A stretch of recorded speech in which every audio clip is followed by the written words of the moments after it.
Good evening, everyone. How are you all? Welcome to our education platform in Mathematical Methods, Part 5th. Mathematical मेथड्सच्या 5व्या भागात तुम्हा सर्वांचं मनापासून स्वागत करते. टाईप्स ऑफ व्हेक्टर्स आपण शिकायला सुरुवात केली होती आणि तुम्हाला आठवत असेल की आपण 3 नंबरचा व्हिडिओ तयार केला, 4 नंबरचा व्हिडिओ तयार केला की ज्यामध्ये आपण या टाईप्स ऑफ व्हेक्टर्सबद्दल बोलत होतो. ठीक आहे. सगळ्यात पहिल्यांदा आपण सुरुवात केली झिरो व्हेक्टरने किंवा ज्याला आपण नल व्हेक्टर असं म्हणत होतो. त्यानंतर मी तुम्हाला शिकवला रिझल्टंट व्हेक्टर, त्यानंतरचा होता निगेटिव्ह व्हेक्टर आणि त्यानंतर मी तुम्हाला शिकवला होता इक्वल व्हेक्टर्स. मागच्या व्हिडिओमध्ये म्हणजे व्हिडिओ नंबर 4मध्ये आपण डिस्कस केला होता पोझिशन व्हेक्टर, की ज्या पोझिशन व्हेक्टरचं काम हे एका कोऑर्डिनेट सिस्टीममध्ये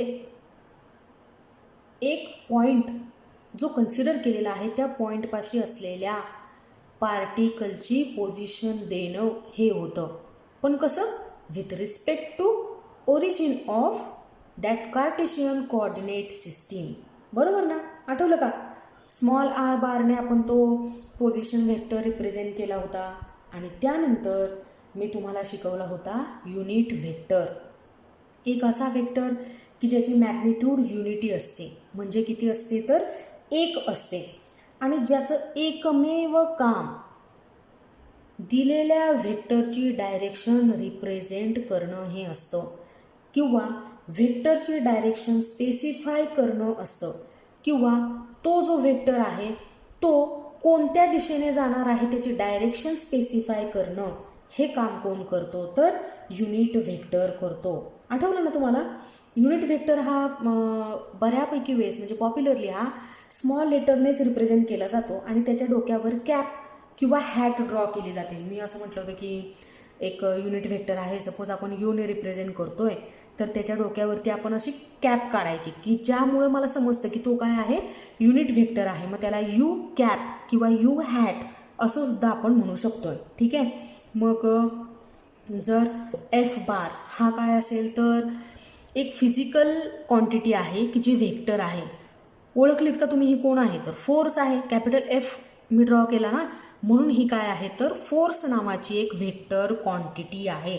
मग या फोर्सची डायरेक्शन रिप्रेझेंट करण्याचं काम कोण करत होता? हा यू कॅप युनिट व्हेक्टर करत होता. मग जर आपल्याला कोणी सांगितलं की ठीक आहे मग सांगा हा युनिट व्हेक्टर काय असतो, तर मी तुम्हाला असं म्हटलं होतं की तो व्हेक्टर त्याच्या मॅग्निट्यूडने ज्यावेळेस डिव्हाइड केला जातो किंवा व्हेक्टरचा त्याच व्हेक्टरच्या मॅग्निट्यूड बरोबर घेतलेला जो रेशो असतो तो रेशो म्हणजे काय असतो तर तो युनिट व्हेक्टर असतो. मग बघा बरं, आता जर मला सांगितलं की कोणी एफ बार काय आहे सांगा, तर मी असं म्हणेन एफ बार इक्वल टू, हा एफ इकडं जाईल ना, लेफ्ट हँड साईडला गेल्यावरती तो काय होईल मल्टिप्लाय होईल. म्हणजे काय होईल बरं, u cap into F. Suppose हा एफ फोर्सची मॅग्निट्यूड रिप्रेझेंट करतोय ना, मग मी असं म्हणते की मॅग्निट्यूड किती आहे, suppose F equal to 2 newton. ठीक आहे. मग हा युनिट व्हेक्टर कॅप लिहिलेला आहे, जाणार कोणाच्या दिशेने आहे तर ह्या एफ बारच्या दिशेने आहे. म्हणजे एफ बारची डायरेक्शन देण्याचं काम कोण करतोय तर हा युनिट व्हेक्टर करतोय की ज्याची मॅग्निट्यूड किती आहे युनिटी आहे, म्हणजे किती आहे तर 1 आहे. मग 1 मल्टिप्लायड बाय हा काय झाला तर 2 न्यूटन की जी फोर्सची काय आहे मॅग्निट्यूड आहे, मल्टिप्लायड बाय 2 केल्यानंतर 1ला ज्यावेळेस मी मल्टिप्लाय करते कोणत्याही नंबरने त्यावेळेस तो नंबर तसाच राहील ना. म्हणजे इथं सुद्धा माझं उत्तर किती येईल तर 2 न्यूटन इतकं येईल. म्हणजे मला सांगायचं काय होतं तुम्हाला की ह्या युनिट व्हेक्टरने आपण एका ओरिजिनल व्हेक्टरला मल्टिप्लाय केलं किंवा डिव्हाइड केलं तर काही फरक पडत नाही, कारण ह्या व्हेक्टरची मॅग्निट्यूड काय आहे युनिटी आहे. बरोबर ना मी बोलते ते? एका 3 डायमेन्शनल कोऑर्डिनेट सिस्टीमबद्दल आपण बोलत होतो किंवा यालाच काय बरं आपण दुसरं नाव दिलं होतं तर रेक्टँग्युलर कोऑर्डिनेट सिस्टीम. एक तर तुम्ही काय म्हणा 3 डायमेन्शनल कोऑर्डिनेट सिस्टीम म्हणा किंवा काय म्हणा तर रेक्टँग्युलर कोऑर्डिनेट सिस्टीम म्हणा, की ज्याच्यामध्ये 3 ॲक्सिस असतील. एक असेल एक्स ॲक्सिस, दुसरा असेल वाय ॲक्सिस आणि तिसरा असेल झेड ॲक्सिस. ठीक आहे. मग मी तुम्हाला म्हटलं होतं की एक्स ॲक्सिसच्या दिशेने जाणारा जो युनिट व्हेक्टर असेल त्याला आपण रिप्रेझेंट करतोय आय कॅपने. अलॉंग वाय ॲक्सिस जो जाईल त्याला आपण रिप्रेझेंट करतोय स्मॉल जे लेटरने. वरती काय काढायचा, कॅप काढायचा, म्हणजे मी म्हणील काय या युनिट व्हेक्टरला, तर जे कॅप. आणि अलॉंग झेड ॲक्सिस जाणारा किंवा झेड ॲक्सिसच्या दिशेने जाणारा जो व्हेक्टर आहे त्याला आपण रिप्रेझेंट करायचा स्मॉल के या लेटरने. ठीक आहे. मग बघा आपल्याकडे एक्स ॲक्सिससुद्धा आहे, वाय ॲक्सिससुद्धा आहे आणि काय आहे तर झेड ॲक्सिससुद्धा आहे. ठीक आहे. आणि ह्या कोऑर्डिनेट सिस्टीमची ही काय झाली तर ओरिजिन झाली. या ओरिजिनला मी नाव देते ओ, म्हणजे आपल्या सहज लक्षात राहील की ती काय आहे तर ओरिजिन आहे. ठीक आहे. मग आता याच आय कॅपला मी असं सुद्धा लिहू शकेन ना, आपण युनिट व्हेक्टर रिप्रेझेंट करतोय कशाने तर यूने. अलॉंग एक्स ॲक्सिस जाणार आहे माझ्या लक्षात यावं म्हणून मी असं करते, एक्स सफिक्स एक्स लिहिते, यूच्या पायाशी एक्स लिहिते. आणि आहे काय हा यू एक्स तर युनिट व्हेक्टर आहे, म्हणून मला काय ड्रॉ करावे लागेल, वर कॅप ड्रॉ करावी लागेल. ठीक आहे. म्हणजे हे होईल काय माहिती का, unit vector along x axis is equal to i cap. I cap हा काय आहे, युनिट व्हेक्टर आहे, पण ह्याच आय कॅपला मी असं सुद्धा लिहू शकते यू एक्स कॅप. म्हणजे हा यू रिप्रेझेंट करेल युनिट व्हेक्टर आणि एक्स म्हणजे काय रिप्रेझेंट होईल तर त्याची डायरेक्शन कशी आहे तर अलॉंग एक्स ॲक्सिस. कारण होल अँड सोल त्या युनिट व्हेक्टरचं फक्त एकच काम आहे, ते म्हणजे एका फिजिकल क्वांटिटीची की जी व्हेक्टर आहे त्या व्हेक्टरची डायरेक्शन रिप्रेझेंट करणं, त्या व्हेक्टरची डायरेक्शन लक्षात आणून देणं, हे काम कोणाचं आहे तर युनिट व्हेक्टरचं आहे. ठीक आहे. मग आता जे बारसाठी तुमच्या लक्षात आलं असेल, कसं लिहिणार बरं मी, जेचा कॅप काढील इक्वल टू यू लिहील, वरती कॅप काढील आणि त्याच्या पायाशी काय करेल तर वाय लिहील. ठीक आहे. सफिक्स काय लिहील, वाय लिहील. त्यानंतर k cap equal to u cap आणि त्याच्या पायाशी काय लिहील तर झेड लिहील. ठीक आहे. आलंय लक्षात तुमच्या. म्हणजे आय जे के हे 3 युनिट व्हेक्टर्स आहेत. I cap along x axis जाणारा व्हेक्टर आहे, त्याची डायरेक्शन कशी आहे तर अलॉंग एक्स ॲक्सिस आहे. जो जे कॅप आहे तो काय आहे तर अलॉंग वाय ॲक्सिसने मूव्ह होणारा युनिट व्हेक्टर आहे.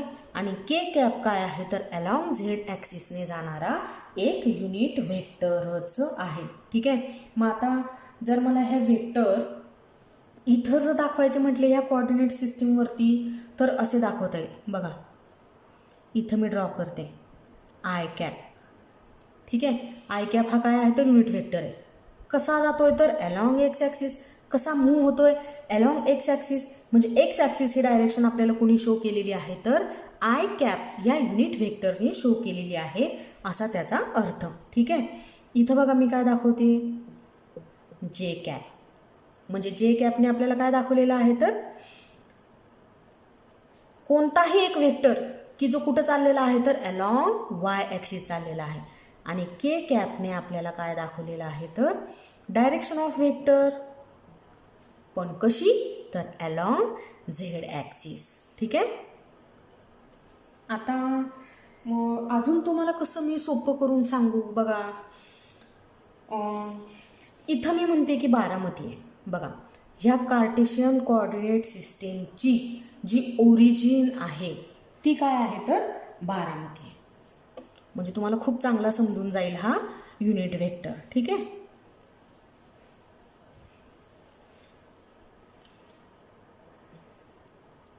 ओ पॉईंट पाशी कोण आहे तर बारामती. परत मी एकदा लिहून घेते बरं बारामती, अजून एकदा लिहिते बारामती. ठीक आहे. मग हा जो व्हेक्टर आहे आय कॅप तो कुठं चाललाय माहिती आहे, पुण्याला चाललाय. जे कॅप कुठं चाललाय तर पुण्याला चाललाय. आणि के कॅप सुद्धा कुठं चाललाय तर पुण्यालाच चाललाय. बघा कशी सिच्युएशन आहे. बारामती टू पुणे डिस्टन्स मी लिहितीये 100 किलोमीटर. पुन्हा मी लिहितीये बारामती टू पुणे डिस्टन्स किती तर 100 किलोमीटर. पुन्हा बारामती टू पुणे डिस्टन्स किती 100 किलोमीटर. ठीक आहे. आता हे सगळं कशासाठी करते मी तर बघा, जर या पॉईंटपासून या पॉईंटपर्यंत मी मेजरमेंट घेतली म्हणजे बारामतीपासून पुण्यापर्यंत जर मी हे अंतर मोजत असेल तर हे अंतर झालं डिस्टन्स. डिस्टन्स येते बरोबर आहे ना. किती येते डिस्टन्स 100 किलोमीटर. डिस्टन्स रिप्रेझेंट झालं. Baramati to Pune again 100 kilometre. Baramati to Pune again 100 kilometre. पण मग आता हे आय जे आणि केचं करायचं काय तर बघा, ज्यावेळेस मी असं म्हणते की इथं बारामती आहे आणि इथं पुणे आहे, डिस्टन्स किती झालं बारामती टू पुणे तर 100 किलोमीटर. पण डायरेक्शन मात्र कशी होती तर अलॉंग एक्स ॲक्सिस.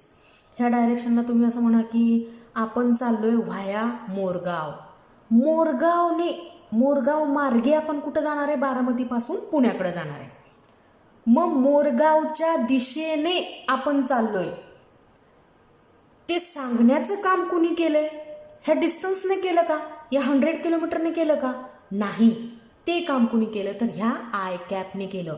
आणि ह्या आय कॅपने सांगितलं की बारामतीपासून मी निघेल, मी पुण्याला जाईल, पण मला कोणत्या दिशेने जायचं आहे तर या दिशेने जायचं आहे. ठीक आहे, या दिशेने जायचं आहे. म्हणजे कसं जायचं आहे तर अलॉंग एक्स ॲक्सिस जायचं आहे.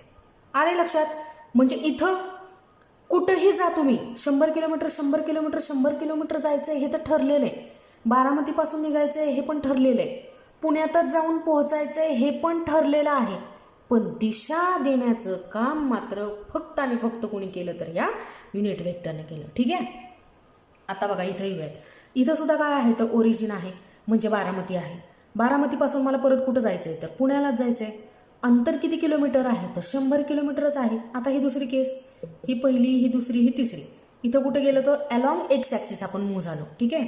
इथं आता पुन्हा मला कुठं जायचं आहे बारामतीपासून पुण्याकडेच जायचं. हे 100 किलोमीटरने तुम्हाला काही कळलं का नाही. तुम्हाला काय कळलं बारामतीपासून कुठं जायचं आहे पुण्याकडे जायचं. पण आता मात्र जायचं आहे नीरा मार्गे. ठीक आहे. व्हाया नीरा आपल्याला कुठं पोहोचायचं आहे तर पुण्यात पोहोचायचं आहे.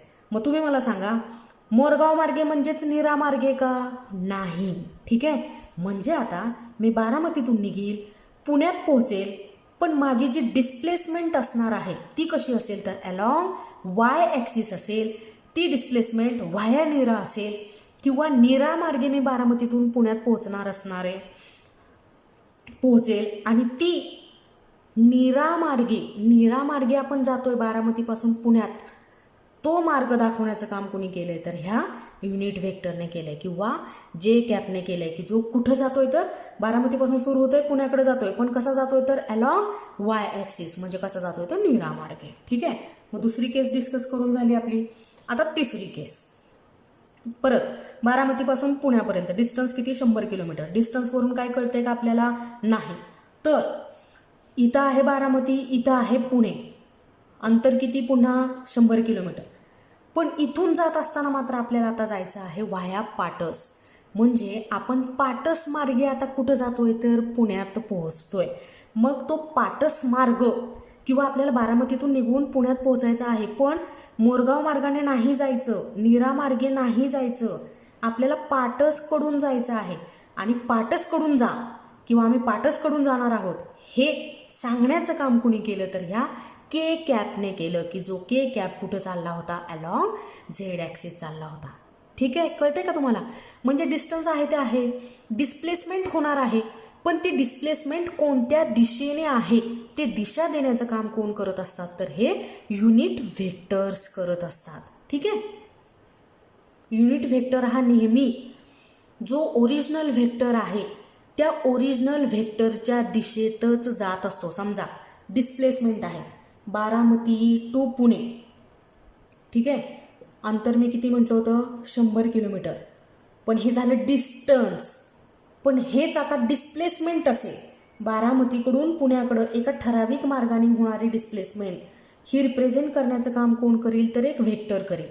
मग ह्या डिस्प्लेसमेंट व्हेक्टरला सपोज मी रिप्रेझेंट केलं डी बारने, तर ह्या डी बारची डायरेक्शन देण्याचं काम कुणी केलेलं असतं, तर एका युनिट व्हेक्टरने केलेलं असतं. म्हणजे तुम्ही एक गोष्ट लक्षात ठेवायची, हा युनिट व्हेक्टर नेहमीच कुणाच्या दिशेने असतो, तर ओरिजिनल व्हेक्टरच्या दिशेने असतो. कारण याच व्हेक्टरची डायरेक्शन देण्याचं काम कुणाचं असतं, या युनिट व्हेक्टरचं असतं. ठीक आहे. बघा बरं, नेक्स्ट टाईप फारच सोपं आहे. Parallel vectors. पॅरलल व्हेक्टर्स कोणाला म्हणायचं? Two vectors with 0 degree angle between them are called parallel vectors. एक व्हेक्टर आहे ए बार, बघा या दिशेने निघालाय. दुसरा व्हेक्टर आहे बी बार, या दिशेने चाललाय. ह्या दोघांमध्ये अँगलच नाही. हा ह्याचा मूव होतोय, हा ह्याचा मूव होतोय. ह्या दोघांमध्ये अँगल नाही, म्हणजे किती डिग्रीचा अँगल आहे, तर 0 डिग्री अँगल आहे. म्हणजे व्हेक्टर्स, दोन किंवा दोनापेक्षा जास्त व्हेक्टर्स हे पॅरलल कधी असतील, ज्यावेळेस त्यांच्यामधला अँगल किती असेल, 0 असेल. सोपं होतं ना. बघा बरं, ज्यावेळेस पॅरलल व्हेक्टर्स लक्षात येतात त्यावेळेस अँटी पॅरलल व्हेक्टर्स लक्षात येण्यासाठी वेळ नाही लागत. बघा बरं, मी काय लिहिली definition? Two vectors with 180 degree angle between them are anti parallel vectors. Anti parallel vectors कोणाला म्हणायचं?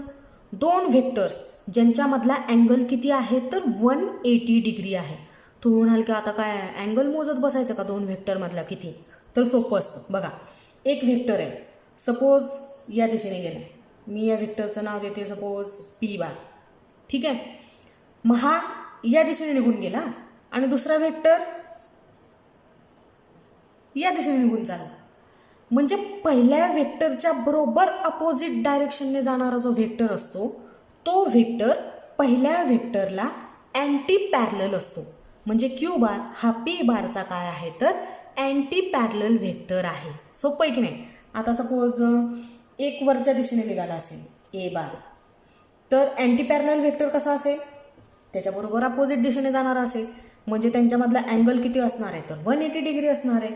म्हणजे एकमेकांच्या अपोजिट डायरेक्शनने जाणारे, बघा आपल्याला सोपं करून लक्षात ठेवायचं ना, एकमेकांच्या अपोजिट डायरेक्शनने जाणारे आणि एकमेकांना पॅरलल असणारे असे जे व्हेक्टर्स आहेत की जे परस्परांसोबत 180 डिग्रीचा अँगल करतील, त्यांना आपण म्हणायचं अँटी पॅरलल व्हेक्टर्स. सोपं होतं ना. बघा 9वा type, collinear vector. If the vectors are parallel or anti parallel, दोन किंवा दोनापेक्षा जास्त व्हेक्टर्स आहेत, पॅरलल असू देत किंवा अँटी पॅरलल असू देत, but line in same line, पण ते एका लाईनमध्येच असले पाहिजेत. ते पॅरलल असू देत किंवा अँटी पॅरलल असू देत, पण कसे असले पाहिजेत, सेम लाईनमध्ये असले पाहिजेत. आणि मग सेम लाईनमध्ये असलेल्या व्हेक्टर्सला आपण म्हणायचं कोलिनियर व्हेक्टर्स. सोपं होतं ना. बघा बरं, एक तर ते पॅरलल असतील किंवा ते व्हेक्टर्स अँटी पॅरलल असतील, काहीही असू देत, पण असताना एका सेम लाईनमध्ये असतील. ह्या लिनियर शब्दावरून तुमच्या लक्षात राहील, कोलिनियर व्हेक्टर्स. एका सेम लाईनमध्ये असणाऱ्या व्हेक्टर्सला तुम्ही म्हणायचं कोलिनियर व्हेक्टर्स.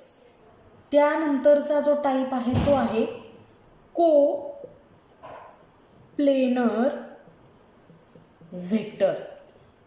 एका सेम लाईनमध्ये होते त्यांना कोलिनियर व्हेक्टर म्हटलं. मग सरळ सरळ आहे, एका प्लेनमध्ये जे असतील त्यांना मी काय म्हणेल, तर को प्लेनर व्हेक्टर. डेफिनेशन करत असताना बघा, the vectors line in the same plane or parallel to same plane are called coplanar vectors. दोन किंवा दोनापेक्षा जास्त व्हेक्टर्स आहेत, एकाच प्लेनमध्ये आहेत, सेम प्लेनमध्ये आहेत किंवा ते त्या प्लेनला पॅरलल आहेत, अशा व्हेक्टर्सला तुम्ही म्हणायचं कोप्लेनर व्हेक्टर्स. तुम्हाला एक गंमत सांगते, दोन व्हेक्टर्स नेहमीच कोप्लेनर व्हेक्टर असतात, पण 3 व्हेक्टर्स ज्यावेळेस असतील त्यावेळेस ते कोप्लेनर असतील सुद्धा आणि नसतील सुद्धा. ठीक आहे, म्हणजे तुम्ही काय लक्षात ठेवाल बरं, 2 vectors are always in same plane और कोप्लेनर, सेम प्लेनमध्ये असतील म्हणून ते काय असतील तर कोप्लेनर असतील. But 3 vectors may be coplanar or not. 3 vectors काय असतील, कोप्लेनर असूही शकतात किंवा नसूही शकतात. ठीक आहे, बघा बरं मी तुम्हाला समजावून सांगते.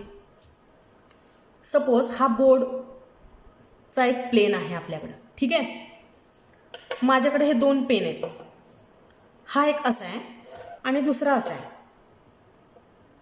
आहेत हे एकाच प्लेनमध्ये. हा एक असा आणि दुसरा असा नाहीये, असा नाहीये. जर तो असा असता तर मला म्हणता नसतं आलं की ते कोप्लेनर आहे. हा सुद्धा ह्या बोर्डच्या प्लेनमध्ये आहे आणि हा जो दुसरा व्हेक्टर आहे तो सुद्धा काय आहे तर ह्या बोर्डच्याच प्लेनमध्ये. ठीक आहे, त्यांच्यामधला अँगल काहीही असू दे. बघा हे असं जरी असलं तरी एकाच प्लेनमध्ये, हे असे जरी असले तरी एकाच प्लेनमध्ये, असे जरी असतील तरी हे एकाच प्लेनमध्ये असतील. ठीक आहे, लक्षात येते तुम्हाला. हा पेन म्हणजे एक व्हेक्टर, हा प्लेन म्हणजे दुसरा व्हेक्टर.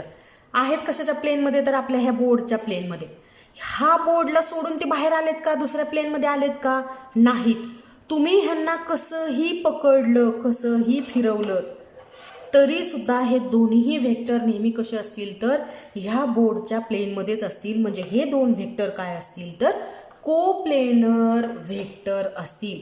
पण जर तिसरा व्हेक्टर तुम्ही कन्सिडर केला तर कदाचित असं असू शकतं, इथं एक हा व्हेक्टर आहे, इथं दुसरा व्हेक्टर आहे.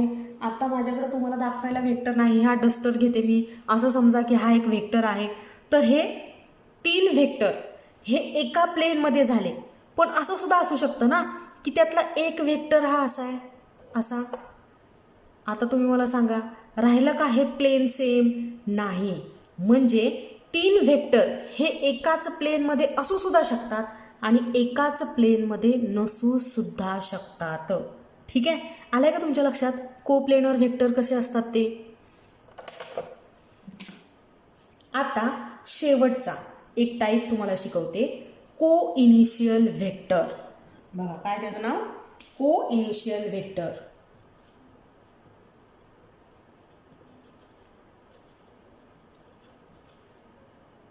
इनिशियल त्यांची बिगिनिंग होते, ते इनिशियलाइज होतात म्हणजे की ज्यांची सुरुवात होतीये. को इनिशियल एकत्रित सुरुवात होणारे किंवा ज्यांचा स्टार्टिंग पॉइंट एक आहे, कॉमन आहे, ते व्हेक्टर्स काय असतील तर को इनिशियल व्हेक्टर असतील. मग डेफिनेशन कशी बरं करीन मी, तर मी अशी करीन, the vectors drawn from common point are co-initial vector.